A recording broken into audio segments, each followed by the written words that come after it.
Для тех, кто застал СССР в хоть сколько-нибудь сознательном возрасте и помнит, что разъезжало по дорогам бывших советских республик, «Татра» — это в первую очередь тяжелые грузовики с колесами, имевшими забавный развал. Этих машин, произведенных в Чехословакии, было ввезено в Союз действительно много, и они весьма разительно отличались от МАЗов, ЗИЛов, ГАЗов и даже КАМАЗов. Тот факт, что «Татра» производила и легковые машины, также не является секретом. Чего стоит одна только 603-я модель, вобравшая в себя весь тот колоссальный опыт, который компания накопила за десятилетия своего существования. Однако этот выпуск «Автотрендов» посвящен вовсе не 603-й, а куда менее знаменитой 613-й, которая также была наполнена крайне нестандартными техническими решениями и также метила в представительский класс, за что и пользовалась успехом у социалистической элиты, в том числе и среди советской номенклатуры. Компания «Татра» была основана в 1850 году, однако производством автомобилей она занялась почти полвека спустя, в 1897.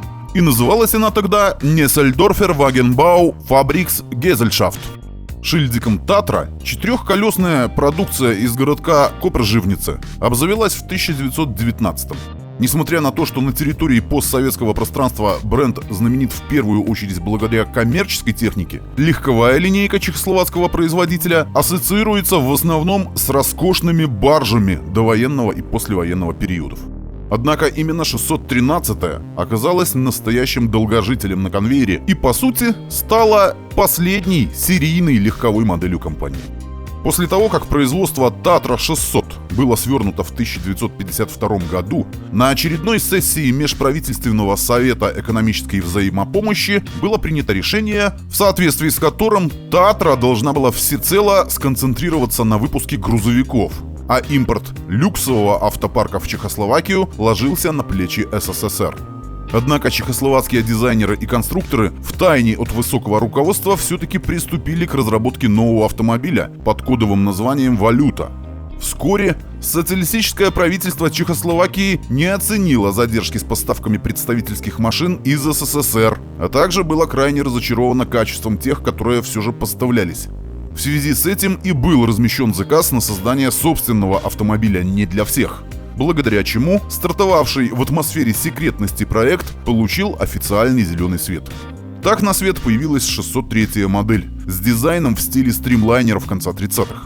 Однако уже к концу 60-х назрел вопрос о создании новой модели, которая должна была соответствовать своему времени как с инженерной точки зрения, так и с точки зрения дизайна. За этим самым современным дизайном чехи обратились к итальянцам, что вовсе не удивительно, ведь именно многочисленные ателье с Апеннинского полуострова рисовали кузова для производителей со всего мира. Особенно в тех случаях, когда была необходимость сделать роскошное еще и красивым. В 1968 году специалисты карроссерии Виньяле завершили работу над обликом будущего автомобиля. Стоит отдать должное итальянским творцам. Автомобиль получился самобытным, вписываясь при этом в тенденции автомобильного дизайна начала 70-х. От устаревших округлых форм отказались в пользу угловатых и стремительных очертаний, что само по себе добавляло динамики во внешность машины для статусных персон. На фоне других представителей премиум-сегмента того времени, где бал правили классические седаны, новая «Татра» выглядела действительно необычно, ведь ее кузов скорее напоминал четырехдверный хэтчбэк, хотя на деле он таковым и не являлся. При этом, несмотря на массивную переднюю часть, 613-я, так же как и 603-я, имела заднемоторную компоновку. Расположенный спереди багажник гарантировал высокий уровень пассивной безопасности за счет сминаемых зон. Площадь остекления обеспечивала великолепную обзорность, добавляя при этом воздушности. А прямоугольная форма задних дверей позволяла высокопоставленным особам легко и непринужденно проникать в салон. Мотор над задней осью сейчас ассоциируется либо с бюджетными малолитражками, либо со спортивными купе, но никак не с представительским классом. Однако чехословацким конструкторам и итальянским дизайнерам удалось совместить, казалось бы, несовместимое, получив пусть и непривычный в рамках сегмента, но вполне гармоничный силуэт. К 1970 году было собрано 3 тестовых образца, один из которых имел кузов купе. К сожалению, двудверная версия в серию не пошла, так как буржуазная концепция personal luxury идеологически не укладывалась в социалистическую действительность. Опытные экземпляры тестировались в хвост и в гриву, в том числе и на Дмитровском полигоне, что под Москвой. И все выявленные недостатки весьма нетривиальной конструкции были устранены перед запуском автомобиля в серию. Спустя 3 года готовая к производству машина была продемонстрирована на выставке в Праге, а в 1974-м на заводе в Першеборе стартовало мелкосерийное производство 613. Основные мощности в Копыршивнице были заняты производством грузовиков и работали на все деньги, чтобы обеспечить строительство социализма необходимым количеством техники. Цеха же в Першеборе позволяли наладить выпуск эксклюзивных машин, которые по большей части собирались вручную и не требовали полноценных конвейерных линий. С инженерной точки зрения Татра 613 была единорогом не только в сегменте люксовых седанов. Она, в принципе, разительно отличалась от автомобилей, которые можно было встретить на дорогах общего пользования того времени. Мало того, что 3,5-литровый V8 с 2 распредвалами в каждой головке блока, питающийся посредством 2 карбюраторов, располагался над задней осью, так к тому же двигатель имел воздушное охлаждение. Естественно, данная особенность отразилась и на звучании мотора, которое было совершенно не похоже на классическое бульканье нижневальных V8.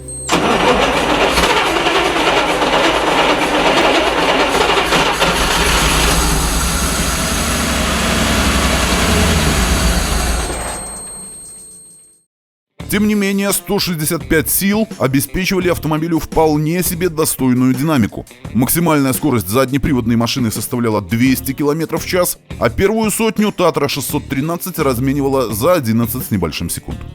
Справедливости ради стоит отметить, что моторная компоновка 613 являла собой нечто среднее между задней и среднемоторной, так как силовая установка была смонтирована прямо над задней осью, а не за ней. Это позволило добиться почти идеальной развесовки – 45/55 в пользу задней оси. Данное решение избавило Татру от недостатков управляемости, свойственных 603 модели. Также в пользу управляемости сыграла независимая подвеска всех 4 колес, наличие рулевой рейки и дисковые тормоза в круг. Автопром стран соцблока не предлагал ничего даже близко похожего на 613-ю. Количество салонных опций также вполне могло конкурировать с оснащением люксовых моделей из стран загнивающего Запада. Хотя выглядел интерьер 613, прямо скажем, не слишком-то уж и роскошно. Тем не менее, в арсенале модели имелся кондиционер, электростеклоподъемники, гидроусилитель руля и 2 автономные бензиновые печки. В силу того, что мотор охлаждался воздухом, отопители являлись самостоятельными устройствами, независимыми от двигателя. Да-да, точно так же, как и в Запорожце. Каждая печка имела отдельный блок управления на центральной консоли. Самым слабым местом в сравнении с конкурентами из капиталистического мира было отсутствие возможности установки автоматической коробки передач. Изначально была доступна только 4-ступенчатая механика. Позже количество передач выросло до 5. В год производилось не более 1000 экземпляров, которые расходились между высокими чинами на родине и экспортировались в дружественные соцстраны, но при этом оставались недоступными для покупки рядовыми гражданами. Номинально 613-я стоила в 2,5 раза дороже 24-й «Волги». Вот только приобрести ее удавалось редким счастливчикам и только на вторичном рынке. Основным импортером, что неудивительно, стал СССР, в котором на Татрах ездили в основном руководители закрытых НИИ и оборонных ведомств. Также их использовали в московской и ленинградской милиции и в качестве автомобилей сопровождения службы охраны подведомственной КГБ. По сути, Татра занимала нишу для тех, кому «Волги» уже было недостаточно, а «Чайка» еще не полагалась по статусу. В 1980 году произошел первый рестайлинг.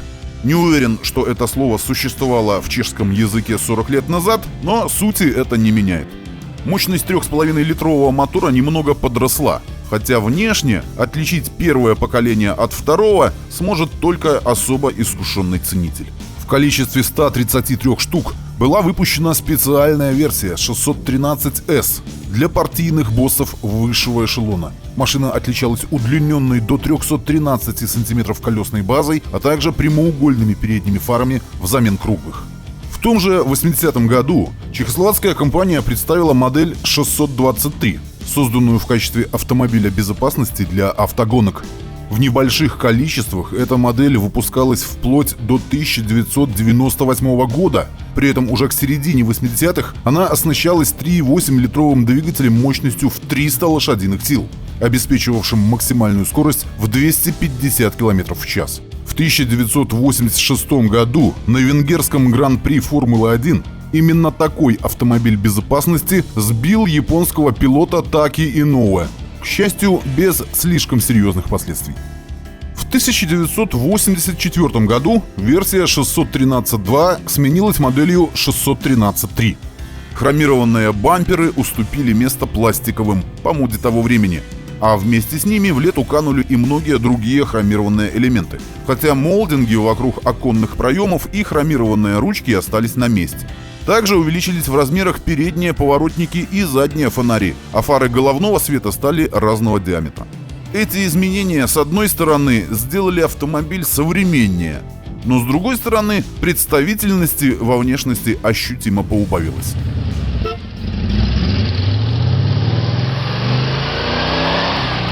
Тем не менее, именно в период 4-го рестайлинга Татра представила наиболее эксклюзивную версию 613.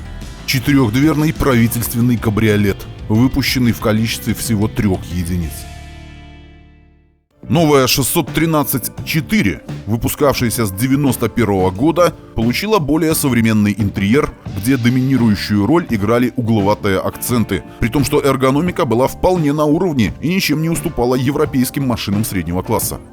Новая модель 613.5 была представлена в форме праворульного прототипа уже после распада Чехословакии со всеми вытекающими политическими последствиями. Рыночная экономика начала диктовать свои условия, и количество опций на автомобиле заметно увеличилось. Среди них стоит отметить CD-проигрыватель, бортовой компьютер и достаточно богатую для своего времени отделку кожей и деревом. Однако массовые продажи 5-й генерации модели так и не начались. Это был закат эпохи развитого социализма, вместе с которым пришел и закат 613-й Татры. Рядовым гражданам такой люкс был просто не по карману, а нужда государственных ведомств в прожорливом и технически сложном автомобиле отпала. Да и сама машина к этому моменту, несмотря на очередной рестайлинг, безвозвратно устарела. Последним же гвоздем в крышку гроба модели стала конкуренция, которой, по сути, при социализме не существовало в принципе. Всего с 1974 по 1996 был выпущен 9121 экземпляр Татра 613.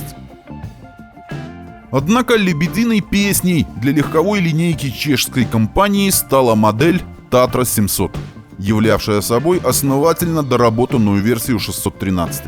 Дизайн пера британца Джорджа Уодла ощутимо освежил модель, при том, что все характерные черты остались на месте. Но оснащение салона вышло на совершенно иной уровень. Высококачественная кожа и дерево повсюду, магнитола с CD-чейнджером и электрорегулировка поясничного подпора, при том, что все остальные регулировки сидений остались механическими. Каждый элемент отделки буквально кричал о том, что Татра отчаянно жаждет вырваться из своего социалистического прошлого и с разбегу запрыгнуть в высшую лигу нового капиталистического автомобильного люкса. Но, увы и ах, неважное качество сборки, да и дизайн интерьера в целом не оставляли 700-й модели никаких шансов против хай-тека из Германии, дворцов на колесах из Великобритании или же сухопутных лайнеров из-за океана. Несмотря на все приложенные усилия, 700-я Татра выглядела просто как очередной, новый, но уже безнадежно устаревший автомобиль из Восточной Европы. Стоит отметить, что мощность 3,5-литрового V8 посредством распределенного впрыска удалось поднять до 198 лошадиных сил, а после увеличения объема до 4,3 литра на версии поколения 702 отдача достигла 231 силы. В остальном же, конструктивно это была все та же старая добрая 613-я из первой половины 70-х. так и не получившая автоматическую коробку передач. Как результат, 700-я оказалась абсолютно неконкурентоспособной. Затраты на ее разработку так и не смогли окупиться, и производство модели было свернуто в 1999 году. За 3 года своих владельцев нашли лишь 75 экземпляров, и на этом история легковых «Татр» завершилась. Сегодня компания занимается исключительно выпуском грузовиков и военной техники. Но, несмотря на оглушительный провал при жизни, 700-я серия сегодня является желанным экспонатом в гаражах коллекционеров, обладающих весьма специфическими предпочтениями. А цены на них в сравнительно живом состоянии легко могут достигать и 80 тысяч евро. Так что в итоге? С одной стороны, Татра 613 – это один из самых технически интересных легковых автомобилей, выпущенных в пределах стран соцблока. С другой стороны, несмотря на внушительный арсенал инноваций, она вряд ли смогла бы существовать в условиях открытого рынка. Потому как Западная Европа, Япония и Америка на тот момент уже были вне пределов досягаемости по всем параметрам. Тем не менее, так как чехи машины в соцлагере не строили ни до, ни после. А значит, 613-я заслуженно занимает свое особое место в автомобильной истории.